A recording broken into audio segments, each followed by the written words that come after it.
Welcome back to the Marvel Podcast for gifted listeners. I hope you enjoyed learning about how Luke Cage got his powers and what he did with them. When the Netflix show came out, it was fresh on Rotten Tomatoes, which honestly, I don't put too much stock into Rotten Tomato just because they have just been very non-great lately. People did really enjoy the series, especially like when I looked at IMDb and just different user ratings. And then back in 1966, Black Panther entered the comic book world as the first mainstream black superhero. Now we know that in the 60s and 70s, the world wasn't all that accepting. This episode, we're going to kind of look into the receptions of these characters, and we're also going to look at some of Stan's soapboxes, which were sections of Marvel Comics where Stan Lee would talk about social issues that people would write in about.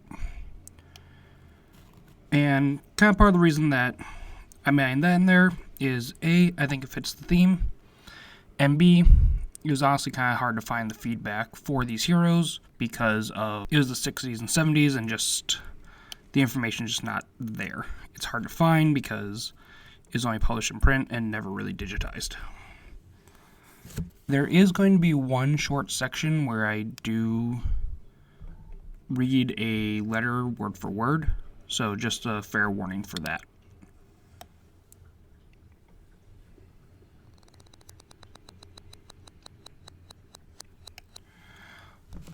Like I said in the intro, Black Panther was the first mainstream black hero, and this is also the first time that readers saw a royal black hero. And this was a pathway for more diverse heroes, including Luke Cage, Storm, and most recently, Miles Morales. And funny enough, Black Panther wasn't called Black Panther originally. He was known as Coal Tiger when Jack Kirby first sketched him, and his suit had yellow trunks and yellow and black stripes on his torso. Eventually, through some resketches, some inking and coloring, the iconic Black Panther suit that we know today was created. Black Panther debuted in Fantastic Four number 52 as sort of an antagonist to Marvel's First Family. But, by the end of the issue, he did fight along with the Fantastic Four. Kind of what happens when new heroes are introduced.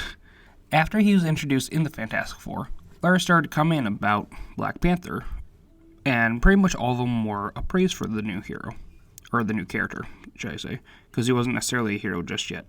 The first letter I could find about what people thought about Black Panther, they said that he was a far superior character than your run-of-the-mill space villain like Galactus.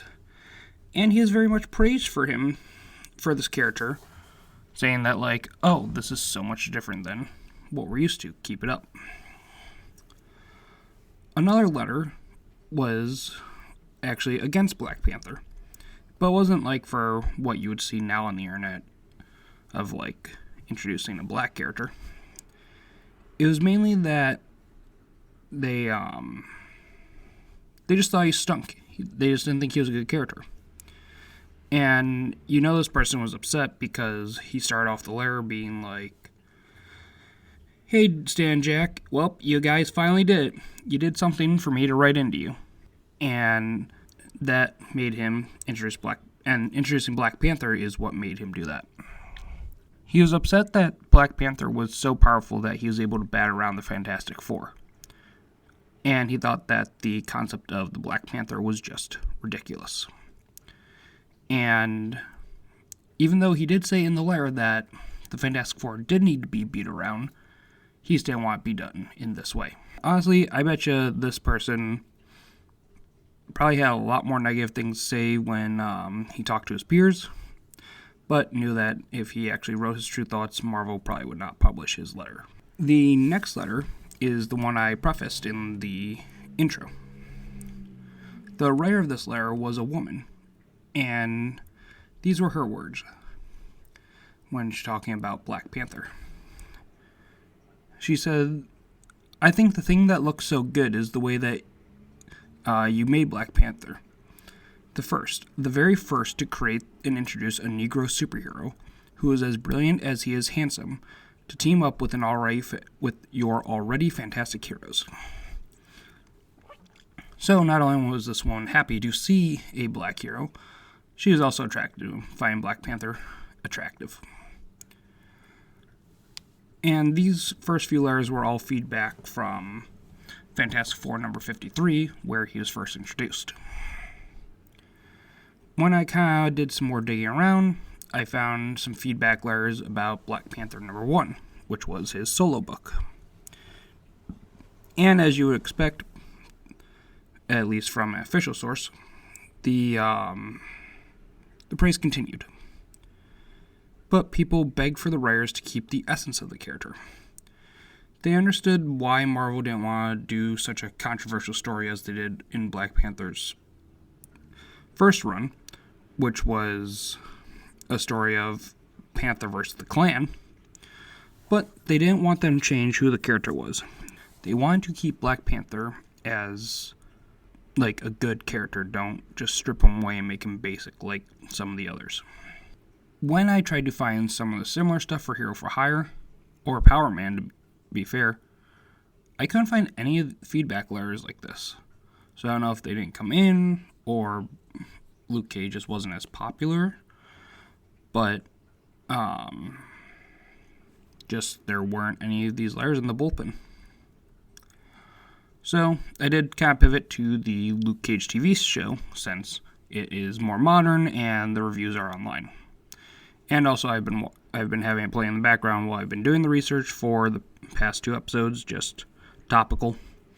That's what I've been doing as I've researched these, is I've kind of played the relative Marvel content in the background, just inspiration.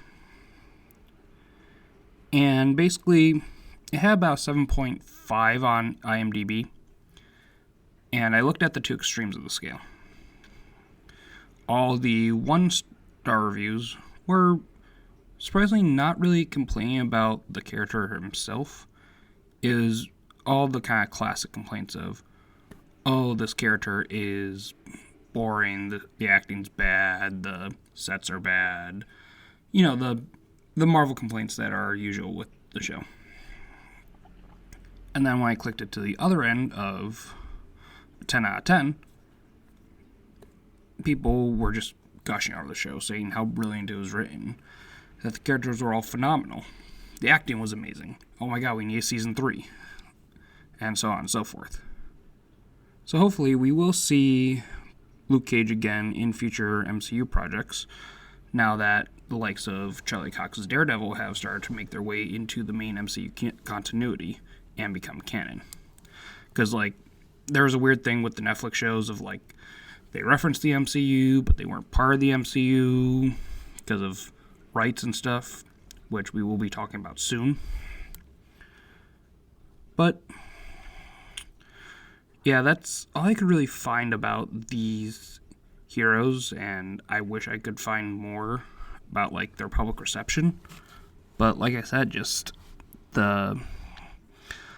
it's not really out there because any fanzines weren't really digitized, and like I said, people weren't really going to write into Marvel with their vitriol hate, or if they were, Marvel wasn't going to publish that in any official sources. So let's kind of move on to Phase 2 and see Stan's overall thoughts about people writing hate into Marvel, and that should kind of give us a better view of how people felt about it.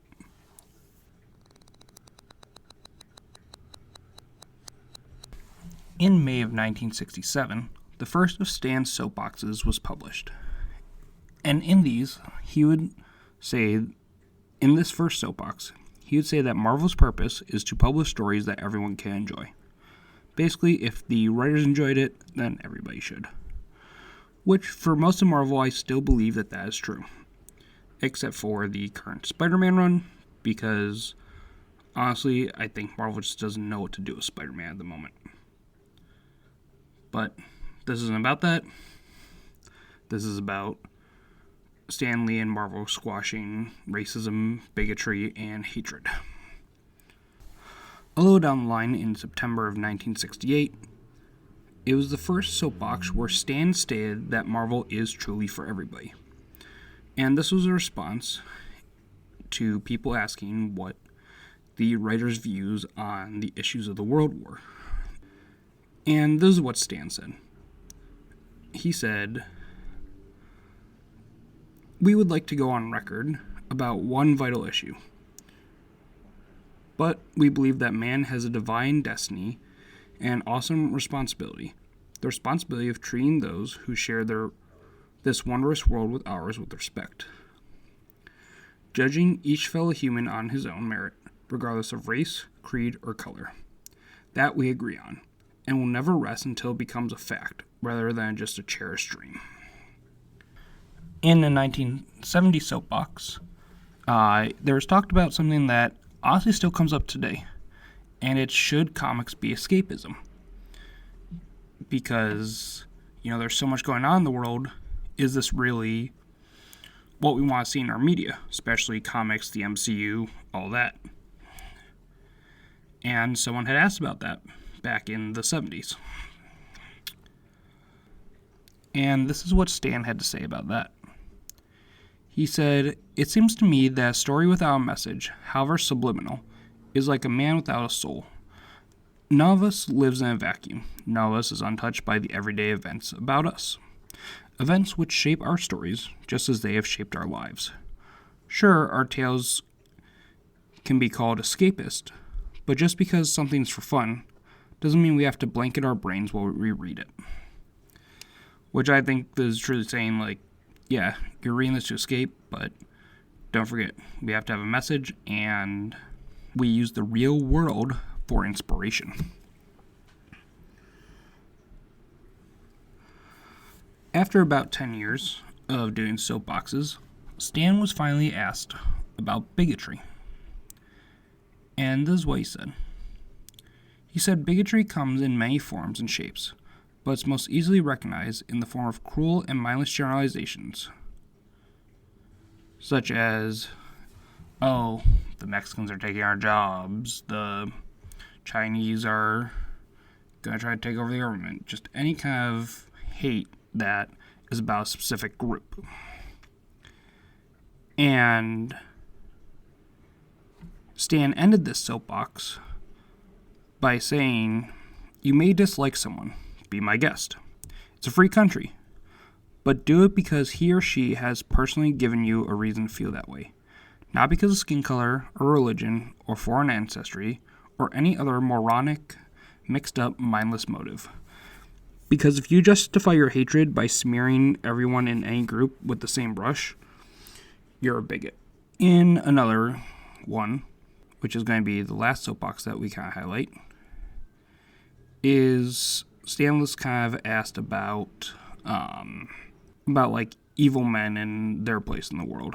And Stan said, "For many years, we've been trying, in our own bumbling way, to illustrate that love is a far greater force, a far greater power than hate. Now, we don't mean you're expected to go around like a pirouetting Pollyanna, tossing posies at everyone who passes by," which that definitely has to be some wording of the times, because, Jesus. But he said, "Let's consider 3 men, Buddha, Christ, and Moses, men of peace, whose thoughts and deeds have influenced countless millions throughout the ages, and whose presence still is felt in every corner of the earth.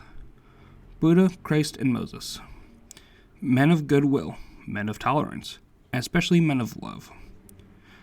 Now consider the practitioners of hate who have sullied the pages of history, who still venerate their words. Where is homage still paid to their memory?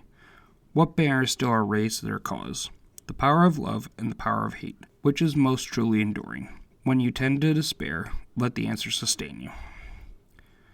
Which I think these are powerful words coming from a man who was overseas during World War II and did see what men of hate can truly do. And with these messages from Stan, what I'm trying to highlight is, with everything going on in the world right now, going on with comics and the MCU, because I am a fan of a lot of Marvel stuff. I follow a lot of pages on social media. And it's just so disheartening to see so much hate talked about these characters that have been around for so long just because they are different race, different gender, what have it. And just know that Stan would not want that. He believed comics were for everybody and about everybody. Hell, he's the one who made She-Hulk. Granted, it was because he didn't want, Marvel didn't want a competitor making a She-Hulk, but still, he made She-Hulk. He helped pioneer Black Panther, Luke Cage. Yes, he didn't necessarily create them, but he was the one who helped approve those because he was editor. Comics have always been about sending a message and standing up for what's right. Hell, the very first Captain America comic is Captain America punching Hitler in the face. And comics are going to stay that way. They're going to stay sending a message and standing up for what's right. And with that, we're going to leave phase 2 and go over the top 5 things we learned today and talk about just a little more about what this whole episode means. Number 1, Black Panther was the first black superhero to grace the pages of comics, and people respond positively, or it seems like it was, because it was the 70s and the info has kind of been lost to time. Number 2, people didn't really write into Marvel about Luke Cage, or he was never really mentioned in bullpen letters. Number 3, the Luke Cage TV show was received relatively well. The main complaints were people thought it was slow and boring, but most people enjoyed the show and wanted a third season. Number 4, Stan Lee had a column called Stan's Soapbox, where he would address issues that people would write in about. And number 5, if Stan Lee were still around today, he would still be pioneering the industry and creating new characters that were breaking barriers. And I'm going to kind of reiterate what I've already said, but today, it seems with social media, everyone and anyone can spit vitriol hate about comics and movies, and they can say that that is not what Marvel is about, or Marvel's gone woke, or whatever trigger words they want to use. But Marvel has always been about innovation and inclusivity. This episode was always supposed to have this spirit, and it was supposed to focus more on the first 2 black heroes in Marvel, but with the sparse information, I want to just highlight more of Marvel has always been accepting. And I hope this has been a good insight into Marvel and what they truly stand for. In the next episode, we will be doing a character highlight into Daredevil, as his new series should be coming out around the time of that episode coming out. This episode was written, recorded, and edited by myself, James Bazinski. Intro music, timeline or phase music, and outro music were sourced from freesound.org. You can find us on Instagram at TMPFGL, YouTube at The Marvel Podcast for Gifted Listeners, TikTok at TMPFGL, and if you want to send any feedback, questions, or suggestions, they can be emailed to tmpfgl@gmail.com. Please like, subscribe, and rate the show wherever you listen. Until next time, gifted listeners, thank you for listening, and Excelsior!